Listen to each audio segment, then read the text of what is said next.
सायद यो माया नै होला मेरो आँखामा तिम्रो फोटो छाइरहनु। सायद यो माया नै होला मेरो आँखामा तिम्रो फोटो छाइरहनु। मेरो मनले तिमीलाई चाहिरहनु। मेसेज पढ्दा तिम्रो बोली मेरो मनमा आइरहनु। सायद यो माया नै होला। सायद यो मायाकै असर हो। सायद यो मायाकै असर हो। त्यसैले त यी आँखा तिम्रो रिप्लाई कुरिरहेछ। अरूलाई गुड नाइट भने पनि यो मन तिम्रो लागि जागिरहेछ। आजकल मयूरको सुन्दरता पनि तिम्रो अघि फिक्का लाग्छ। प्रिय भगवानको अघि मेरो मनले तिमीलाई मात्र माग्छ। मलाई तिमी शब्द नै प्यारो लाग्न थाल्यो। मलाई तिमी शब्द नै प्यारो लाग्न थाल्यो। टोलाई बस्ने मलाई तिम्रो सानो कुराले हिम्मत आउन थाल्यो। सायद यो माया नै होला मेरो सुक्खा ओठ तिमीलाई देखि मुस्कुराउन थाल्यो। सायद यो माया नै होला। सायद यो माया नै होला।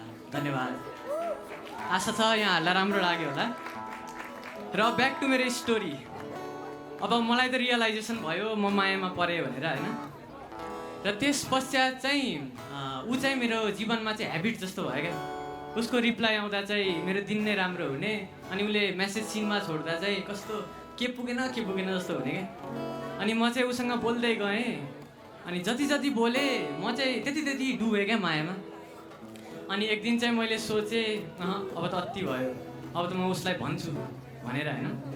र उसलाई मैले के भने भन्दा चाहिँ आजको साँझको मेरो दोस्रो कविता जसको शीर्षक रहेको छ तिमी मात्र तिमी। मैले चाहिँ उसलाई के भन्ने कुरा चाहिँ वर्णन गरेको छु। र यो यस प्रकारको छ। कविताको शीर्षक तिमी मात्र तिमी। कुन शब्दले बयान गरौँ म तिमीलाई, कुन शब्दले बयान गरौँ म तिमीलाई। गुलाब झै चिटिक्क परेकी तिमी, लजावती झै लजाउने तिमी, सूर्यमुखी झै उज्यालोमा रमाउने तिमी, मेरो मनमा कब्जा गर्ने तिमी, मलाई मायामा डुबाउने तिमी। म पर्खन तयार छु प्रिय, म तिम्रो लागि पर्खन तयार छु। तिम्रो त्यो केसमा अड्कन तयार छु। खै र तिम्रो नयनमा हराउन तयार छु। तिम्रा मिठा शब्दमा बग्न तयार छु। तिम्रो मुस्कानको जादुमा बिलाउन तयार छु। तिम्रो स्पर्शले दिललाई सजाउन तयार छु। तिमी बिना अधुरो जीवनलाई पुरा गर्न तिम्रो साथमा नयाँ जीवन कमाउन तयार छु। खै कुन शब्दले बयान गरौँ म तिमीलाई। मेरो सपनामा तिमी, मेरो विपनामा तिमी, तिमी अनि तिमी मात्र तिमी। धन्यवाद। र त्यस पश्चात मैले त उसलाई मेरो मनको भावना भने होइन। तर त्यस दिनदेखि चाहिँ न त उसको रिप्लाई आयो न त कुरै अगाडि बढ्यो क्या। त्यो दिन चाहिँ मेरो एकतर्फी माया एकतर्फी नै रह्यो। र बिस्तारै चाहिँ मैले उसलाई गुमाउन थालेँ। मैले यत्रो गर्दाखेरि पनि उसले चाहिँ बुझिनन् मेरो मनको भावनालाई होइन। तर मैले उसमा देखेको त्यो सुन्दरता चाहिँ अहिले पनि फ्रेस नै छ क्या होइन।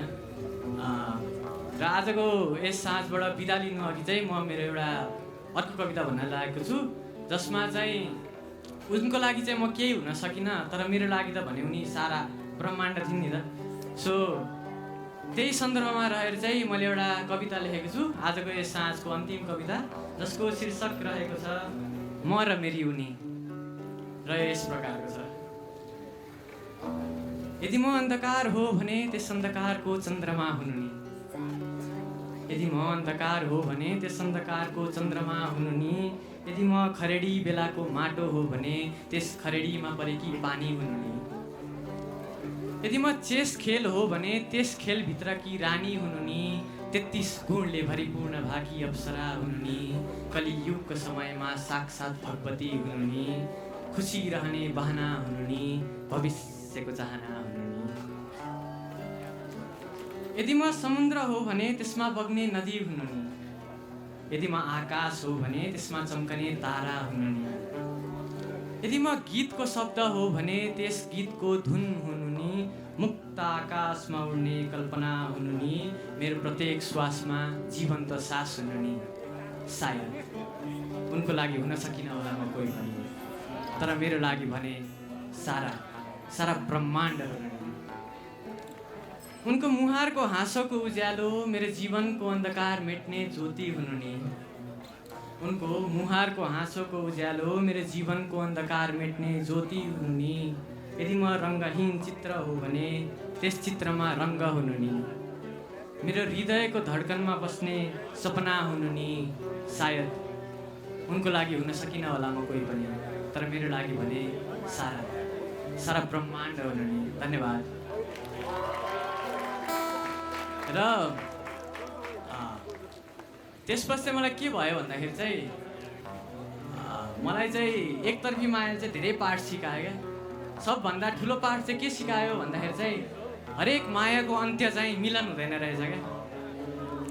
र त्यस पश्चात चाहिँ फेरि म ब्याक टु मेरो पुरानो लाइफ, मलाई चाहिँ लभ रिलेसनसिप जस्तो कुरा चाहिँ फेरि ओभर रेटेड लाग्न थाल्यो क्या। So thank you guys, that was my time. You guys have been a wonderful audience. Thank you.